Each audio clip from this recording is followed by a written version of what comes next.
நம்முடைய அடையாளம் நம்ம பூர்வீகம் தான். நம்மளுடைய அப்பா, தாத்தா, பாட்டன், முப்பாட்டன், பூட்டன் இவங்க எல்லாரும் வாழ்ந்த வாழ்க்கை வெறும் கதையா காத்துல அப்படியே கரைஞ்சு போயிடக்கூடாது. அடுத்தடுத்து வர தலைமுறைக்கு அது நினைவுகளா தொடரணும். இந்த முன்னோர்களோட மூச்சு காத்தும் நம்ம மண்ணோட சாமியும் சேர்ந்ததுதான் குலதெய்வம். இங்க இருக்கிறதுல எத்தனை பேரு உங்க குடும்பத்தோட, உங்க குழந்தைங்களோட, உங்களோட பெற்றோர்களோட குலதெய்வம் கோயிலுக்கு போய் வழிபாடு பண்றீங்க அப்படின்னு எனக்கு தெரியாது. பண்றவங்களுக்கு வாழ்த்துக்கள். பண்ணாதவங்க தயவு செஞ்சு பண்ணுங்க, தயவு செஞ்சு பண்ணுங்க. இது ரொம்ப முக்கியம். ஒரு சில விஷயங்களை மறந்து போயிடக்கூடாது, ஒரு சில விஷயங்களை அப்படியே கடந்து போயிடக்கூடாது. இங்க இருக்கிற நம்ம எல்லாருக்கும் நம்மளுடைய அப்பா அம்மா பேர் தெரியும், தாத்தா பாட்டி பேர் தெரியும்.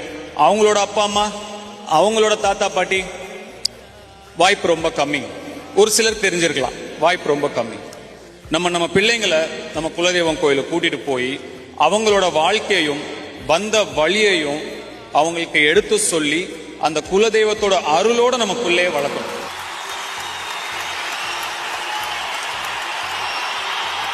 எப்படி ஒரு பறவை கூட்டுல இருந்து இறை தேடி எந்த திசைக்கு போனாலும் திரும்பி கரெக்டா அதே கூட்டுக்கு வருதோ, வாழ்க்கையை தேடி நம்ம எந்த திசைக்கு போனாலும் வந்த வழியையும் வாழ்ந்த வாழ்க்கையும் என்னைக்கும் மறக்கவே கூடாது.